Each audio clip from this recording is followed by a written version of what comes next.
And we come to our final album, which is No Love Lost to Kindness by Yumi Zouma.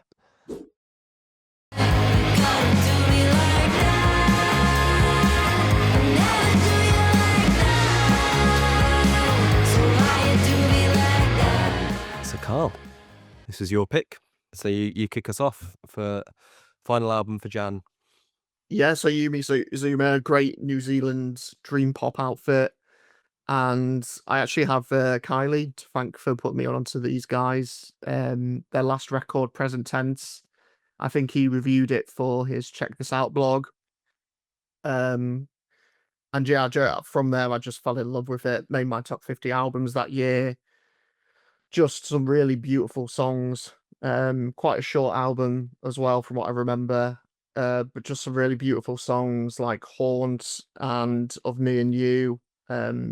Definitely recommend checking those songs out in particular.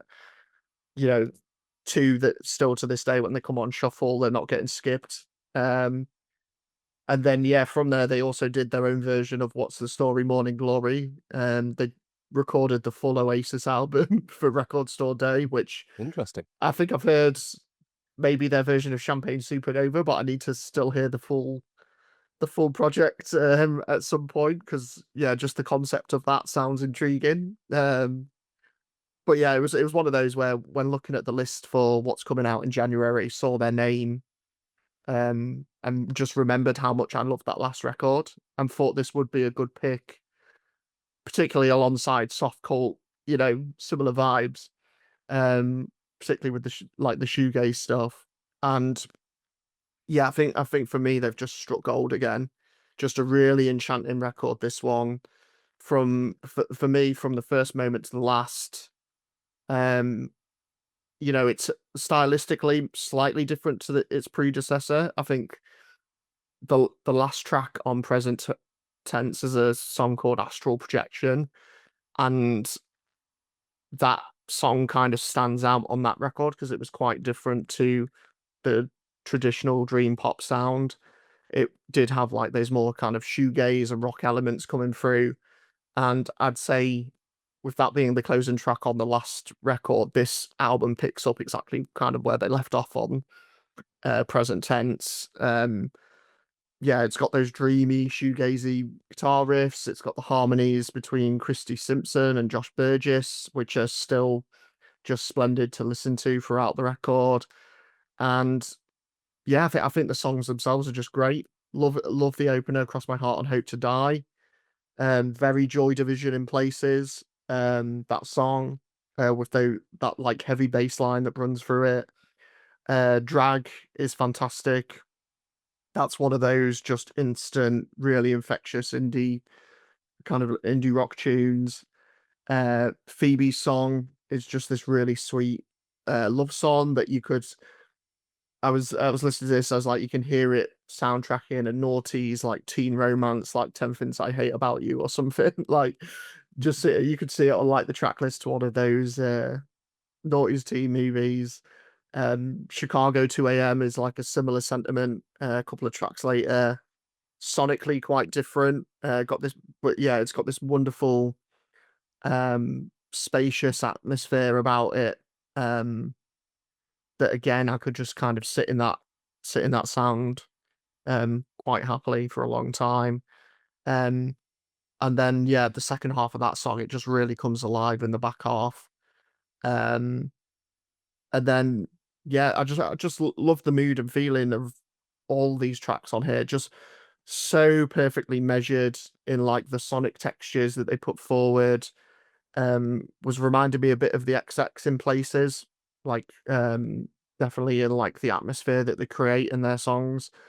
Um, and then yeah, there's not really a moment that I skip, and then it all ends in this beautifully subtle and really delicate manner with Waiting for the Cards to Fall. And yeah, towards the end of that track, the album just kind of like gently evaporates from there.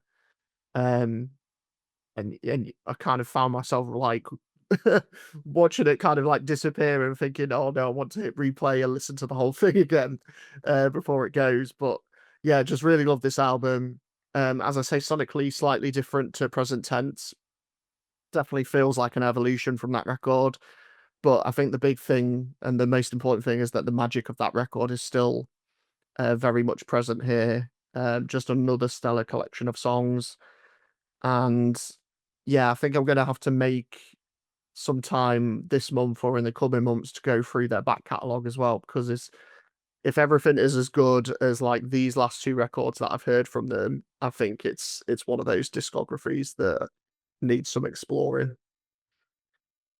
There we go. So it's a high praise for No Love Lost to Kindness. What did you make of it, Adam? Similar vibes, really. I really, really enjoyed this one. I think what surprised me is how much variation there was going on, but in spite of how different each song sounded from one another, they didn't ever sound too distant from one another. Mm.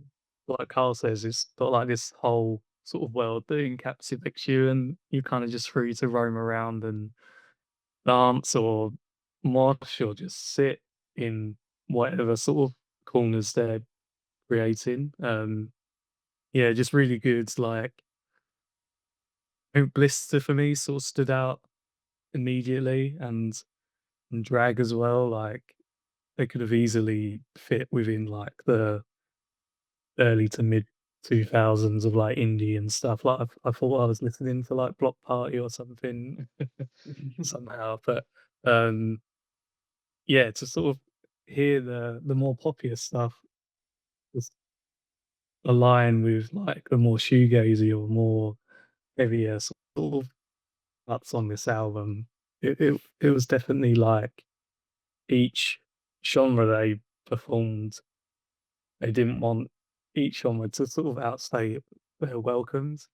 Um, but yeah, that just sort of kept the album fresh and exciting for me, and yeah, I was like surprised when it ended because I thought I was only like a couple songs into this, and then suddenly we're back to the start. But yeah, really enjoyed this one, and I have no sort of experience of Yumi Zouma beforehand, but no, this record's definitely one that will make me sort of check out the rest of their discography for sure.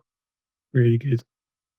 Okay, you and Karl can check that out. There you've said it. So you can join on the exploration of their previous stuff. I mean, I came from a similar non-knowledge of Yumi Zouma, apart from the fact that the name sounded very cool. And I'm sure I've seen the name before, so I was like, it feels like a band which is like part of a world I kind of know, but for some reason just haven't listened to their music before. And the fact you mentioned Kylie, Karl, makes me think it's been mentioned and maybe on the pod before in other ways.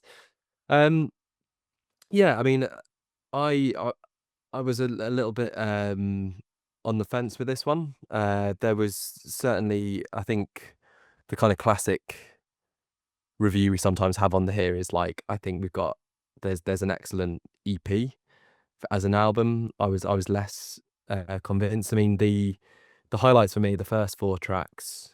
I mean, Adam, you mentioned Blister. I think that one has the best. It was the best lyric out of the albums we've discussed. With This Month I Am Venom and Rage, because I love you, but now I hate you, and I just disengage. That for me was just like, I'm noting that down.